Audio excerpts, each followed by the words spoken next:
Welcome back, Dari. Talk to me, man. What an I'm eventful good. weekend. I'm good, Dario. How you doing? I'm really ready to hear how you did. You did your wild card last week, Did my wild card. so that's what we're here to talk about. So we have a special guest coming up tonight. Yeah, one of the best from Jamaica, so that should be really good.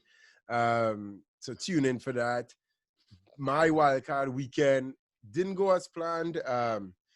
I expected big returns from Manchester versus Crystal Palace, but for my eyes, I'm not too worried because Man U played a team that's not probably going to be their strongest lineup, and they definitely was out of sync.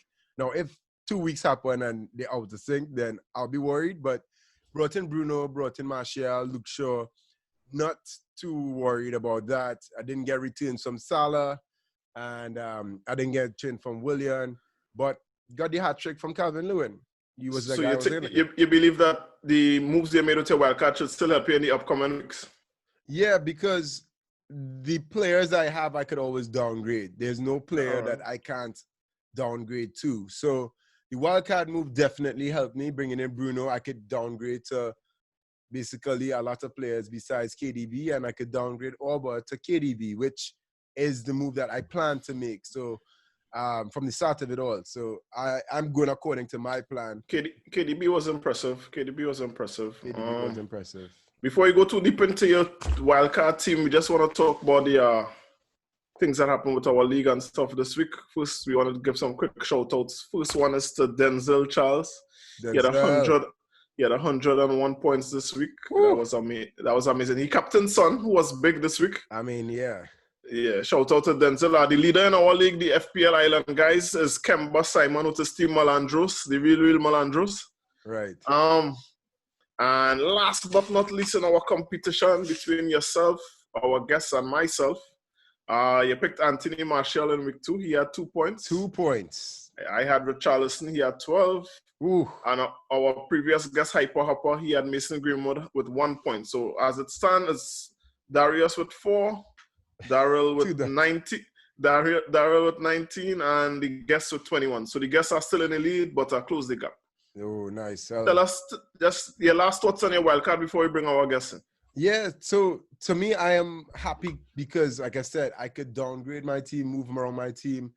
My team has a lot of flexibility if I want to.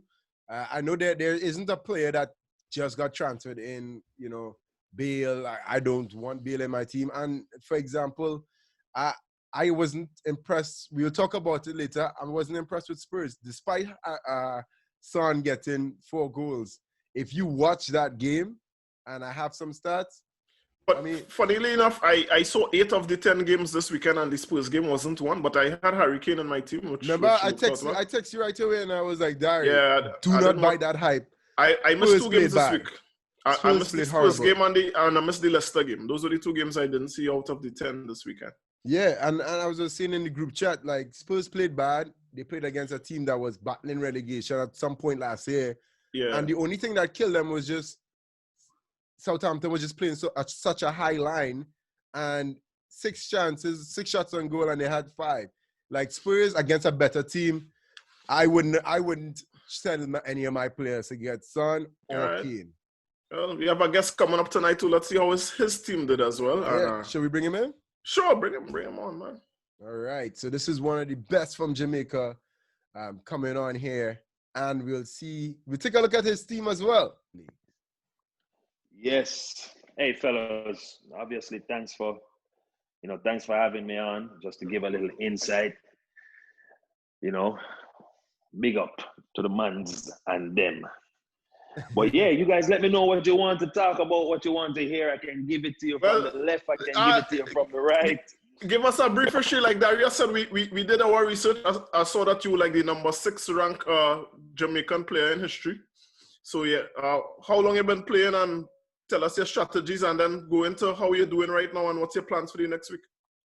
Perfect. All right. So, I've been involved since 2008. So 2008 was when I first got involved and I started my league. So I have a league. It's a paid league called the Coliseum, and it's been running since 2008. So I guess you do the math. I think we're going into our 12th season now. And with experience, you know what I'm saying, you'll tend to get better at things. You know, obviously, I think the league has gotten a lot more competitive.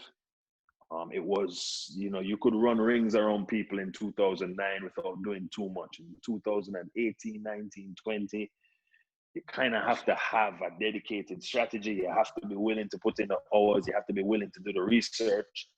You know, the funny thing is, a lot of my strategy is kind of like taking advantage of when people are, you know, not doing what they're supposed to do. So I usually make huge runs, or I used to make huge runs Christmas time, because I know 95% of my league, they're going to forget it. They're going to miss trades, and I am not going to miss trades. Carnival time, everybody forgetting, but not me, because I'm that type of guy. I am that level of focus, and I'm ready to deliver, you know?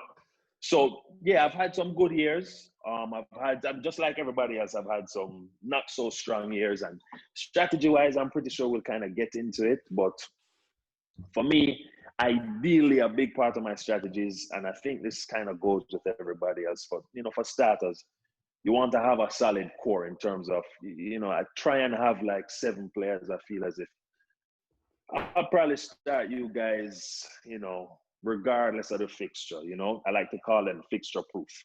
Another important thing for me is and I think this should go for everybody, you really want to have at least 2 heavy hitters that you can kind of like alternate the captaincy around, or you want to have that flexibility that you can you have the capital, whether it's in the midfield ranks or the forward ranks, to make a switch and bring in someone who you can put the captain ban on. Because to me, and this is up for debate, to me, the most important decision week in, week out is if you can put the captain ban on the right person. Of course, you want like a balanced team, but if your team is balanced and you don't have Kane, and 90% of your league has Kane and he has 4 assists and a goal, you're done, especially if that happens late in the season.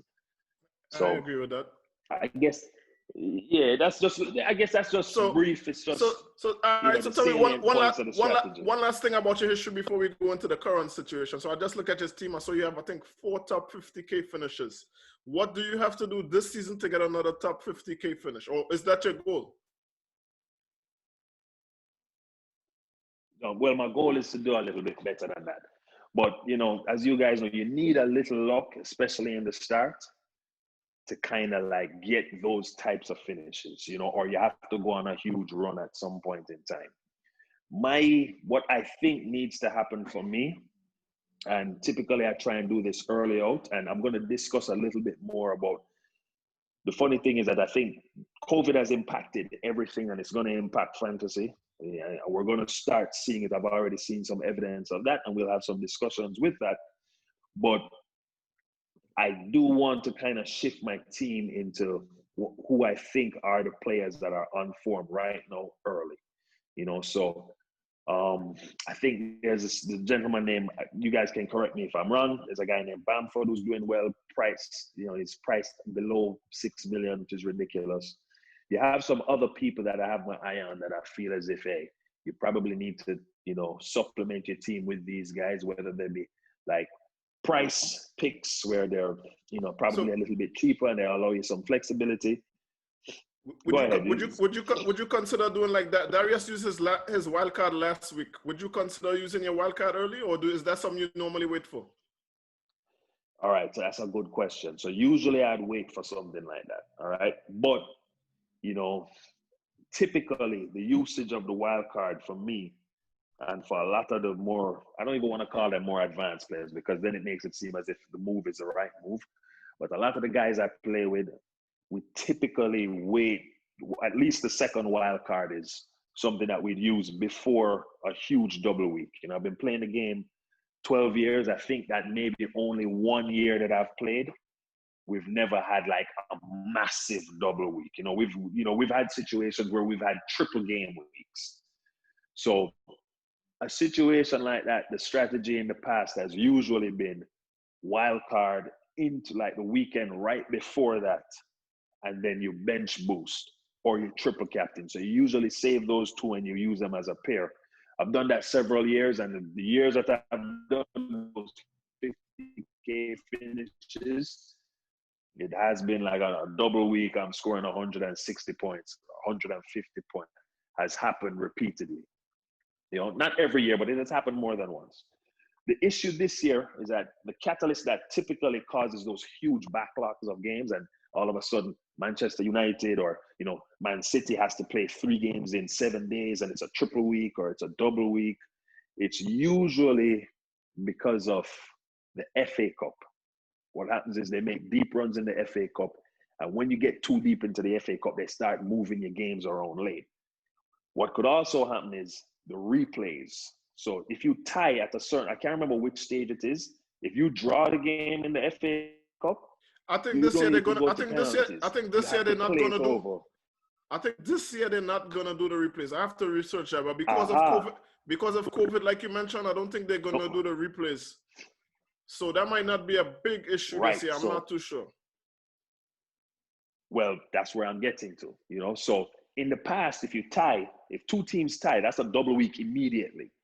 It's like a 90% chance. If you tie after February and you have to do a replay, or it's sometime around then, that's a double week. It's coming your way. So certain things that used to cause these huge double weeks, they're just not going to happen this year because of COVID.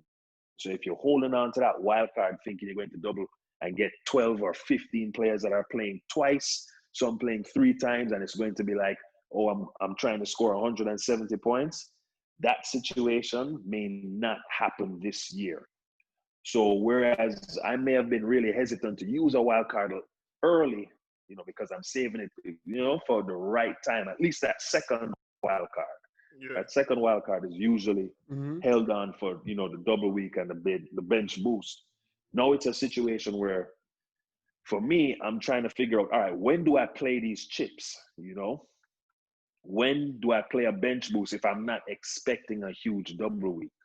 You know, if let's say if I fall back, you know, if I fall and I'm like 100 points off, and it's a situation, to me, I have a rule where if you're 100 points or like 150 points off the lead, it's a wrap. It's a wrap right. for you. With that being said, I noticed you had a slow start this year. I don't know if you could pull up your team. Tell us about your start this year and what's your plans for the coming weeks. Yeah, so I'm about to share. I'm about to share your team. All right. Share the team and let me kind of walk you through it. You know, obviously, it doesn't always go as planned. You know, things don't always go as planned. So, yeah, it was unfortunate. You know, so I mean, you're looking at my current team right now. So if I'm being fully transparent with you guys, I actually made 3 trades from game week 1 into game week 2. You know, and I brought in, I'm a Manchester United fan, and I wholeheartedly believe in them, and I think that they're really going to do well this year, regardless of what that first game showed. The first game, the team was, you know, beyond poor, and it really did not look good for the protagonists on the team. So a guy like Bruno Fernandes, who I think should have a big year.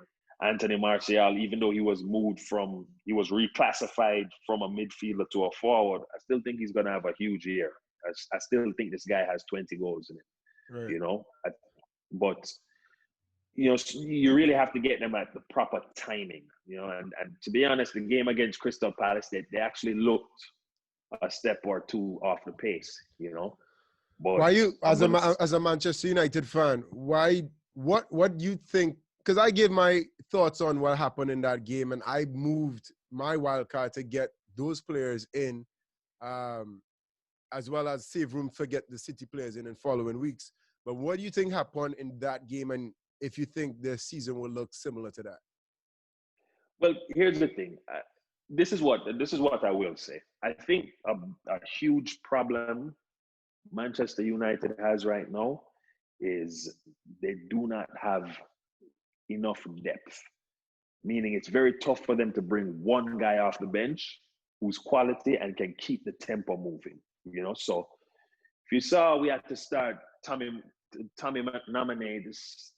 To me, I don't think he's at that level. So if you really want to see Manchester United dominating a game, if Tommy McNamee is on the field, we're going to have massive performances from a Paul Pogba, from a Bruno. And Paul Pogba just wasn't up to scratch on the weekend either.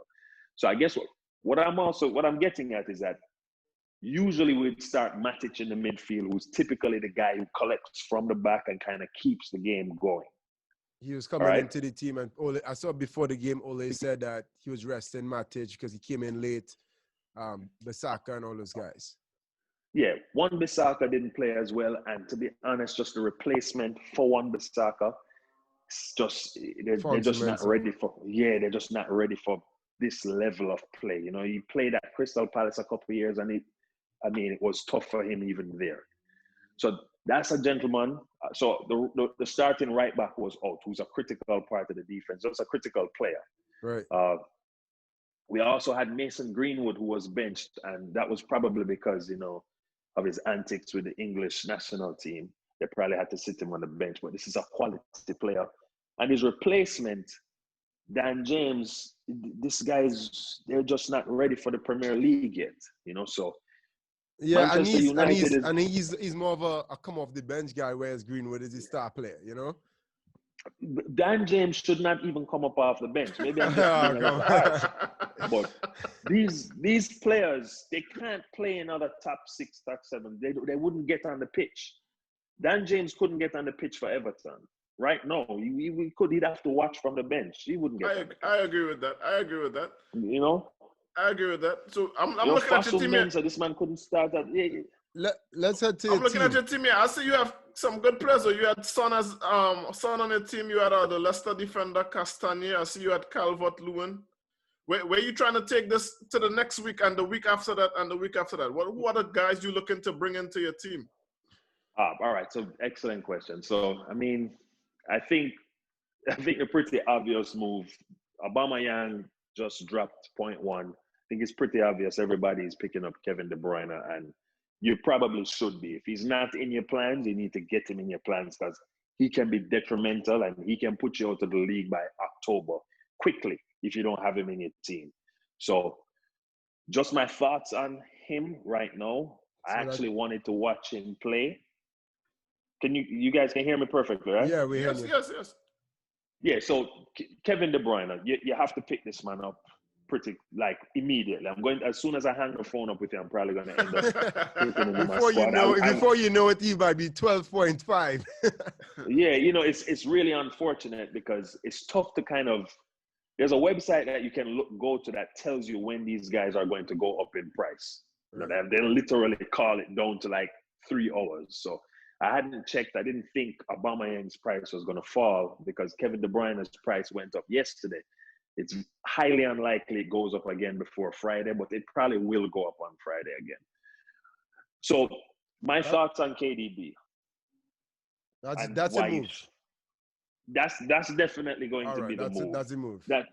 That's one move. I'm not sure if I'm going to make more moves, but Kevin De Bruyne, based on where he's playing for the squad, they put him in the 10, and I think it's because, I mean, they brought in another centre-half, which allows Fernandinho to move up in the midfield. So he can play with Rodrigo, and all of a sudden De Bruyne is playing right behind the striker. And he's also on penalty duty, and he's also on free kick duty. He'll probably kick a couple corners. So he doesn't have to play well to get double digits. He just kick a penalty and score. Or he can have a monster game and, you know, put 15, 16, 17 points up. You know, I'm expecting, you know, the lion's share of people to own this guy within the next 2 weeks. I agree with you. I think right now KDB is at about 38%. I'm not getting him this week, but I do plan to get him next week. I'm actually sticking with Aubameyang this week. I had some other moves to make. My other question for you, I see you have Son in your team, but I want to know, as I said, going forward next week, the week after, Spurs have Harry Kane, and now they got Gareth Bale. I think he's going to be out until the international break. But when they have all 3 of them, who is the one you're going to be looking at in those 3? Kane, Son, Bale. Good question. I think right now no one knows Bale's price. So yeah, he's 9.5. 9.5. Oh, it's 9.5. All right. Yeah. And so Son is the cheapest of the 3. Yeah. My thoughts are, I would tell people to I would tell people, if you have Son, don't sell him. You know, I would definitely wouldn't sell Son. I mean, he operates pretty much as a second striker in the team. He's the one tasked with going forward if Harry Kane is to fall back. It's going to be interesting to see how Gareth Bale kind of, you know, changes how things operate. Secondly, I would say if someone wanted to get Harry Kane right now, I wouldn't be too mad at you either. I think that's a strong move. I think if someone actually went Harry Kane and gave him the captain's armband this week, I would actually, I think that's a move. That's a threatening move. I've watched Newcastle play. These guys they could concede 3 or 4, you know, so. I have a little defense to that one. So I see it a little bit different. I watched Spurs play 2 games with no form of offense, and even though that 5 goals was there, it was the most misleading game you could possibly see. Southampton dominated that game from start to finish. All they got beat with was just a high line, stupid coaching, but I don't see a Leicester giving up goals to Son and Kane like how they did. And even like, I think that Newcastle game, Brighton is very, very underrated right now. I think they're playing with purpose, and it's not the same Brighton and Crystal Palace. I've been telling people that during this week, like, those 2 teams have been coached really well, and they made changes that I've seen on paper. So I wouldn't be surprised if Spurs struggle to have offense again. You saw any firepower in that Spurs game besides the counter-attack goals? Well, this is what I will say to that. So first off, I agree with what you're saying about Brighton, okay? But I don't think Newcastle is a team that I believe can concede. No, whereas Spurs probably didn't play as well or play as marvelous, and Southampton probably shot themselves in the foot with the game, it's still Son and it's still Harry Kane. So I'm still not surprised that quality players will find themselves on the score sheet. These aren't fly-by-night players. Correct. You know, it's not a situation where it's Bamford or it's someone who hasn't. These guys have done it in the past. Like, Son has scored hat tricks before. Harry Kane has scored 4 goals before. So at any given point, you're right. Someone like this actually put the sword to you, you can't act surprised. You can't say like, wow, I didn't see that coming. Like, how could you not? It's Harry Kane. Right. You know, it's Son. So you have to be careful. And it's a Jose Mourinho team which typically doesn't score a ton of goals, but they do tend to get things going. And at some point in time, I expect this man to get it right, you know, at least for some portion of time. So with Son, I'm glad I had him. I picked him up because I thought his schedule was, you know, I think his schedule is easy. You know, comparatively speaking, I think it's a good schedule. That's why I had him in there. I'm not going to bring in Harry Kane because I think that's just probably too much exposure to Tottenham. But I see where you're coming from. It could be a situation where the numbers aren't really justified by the play, and they kind of got lucky, but they still scored 5 goals. So my thoughts are just be cautious, and I wouldn't be surprised if someone brought in Kane and captained him, or I wouldn't be surprised if some people put the captain ban on the man who scored 4 goals the week before, you know? All right. So before we ask you for your final thoughts and wrap up, just wanted to let the viewers know if how they could join your league if it's possible. The money league. We also have a competition going on, a suicide Darius is calling it, where he picks a player every week, I pick a player every week, and the guests pick a player every week. That somebody's going to do good with tallying it through this season.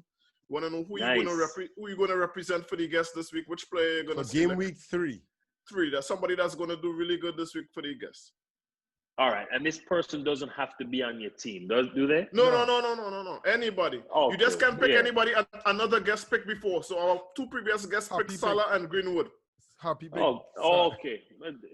Well, listen, I'm going to tell you, no one has picked Kevin De Bruyne. I think I'm going to allow. Let me do this. Let me allow you guys to pick your players first. Then I'll pick my player. No, guess first. Yeah. We let the guess. All right. Well, based on what I've said so far, I'm going to go with Harry Kane. That's who I'm going to pick this week. All right, I'm gonna put that in our notes. I'm gonna go with Harry Kane. Harry Kane against Newcastle at From home. Matthew. So let anybody know if they can join your league. I don't know if it's closed yet, and then If not next year. It might have to be next year for that money league. I'm in a couple other leagues right now, but I don't run them. I don't run those leagues. So I couldn't actually even invite anybody into that. Well, so we'll catch you for sure. You are in our Island Guys League, so we could definitely catch you there, and I hope we catch you on top of the league when it's all said and done. Thank you, my brothers. We're gonna check back later in the season, see how you're doing, man. Thank you very much, my brother. Leave for this next week? Any players that you have on your radar right now? I think that's a good way to leave. Any players that, besides Kevin De Bruyne, besides Harry Kane, any players on your radar that any mid-price range that you're just feeling and you want to keep your eyes on? All right. Mid-price range. I'll give you guys this. I think this is the best mid-price range person in the game in the midfield. Let me get my pen as ready. a Go ahead. Player. Go ahead. All right. So Everton really upgraded their team. From the coach, they have probably top 3 coach in the league right now. This is one of the best coaches in the world. Or has been in Ancelotti's their coach, correct? Yeah. Yes, sir. Hello? Yeah. Right. He's a super coach, He can get things going. And they brought in Alan. This guy was supposed to go to City for 100 million. This guy was touted as a big player. He's a good player from Napoli. This guy he's good. He plays in most teams. Most teams in the league, the top team, this guy Alan can get on the field.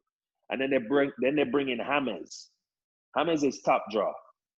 This guy's a good player. Played at Madrid. I know he was loaned out, but it's not like this guy was loaned out to Sheffield Wednesday. He's loaned out to Bayern. I agree with you. I agree with you.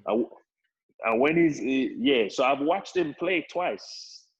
I mean, he's walking the league in the 2 games.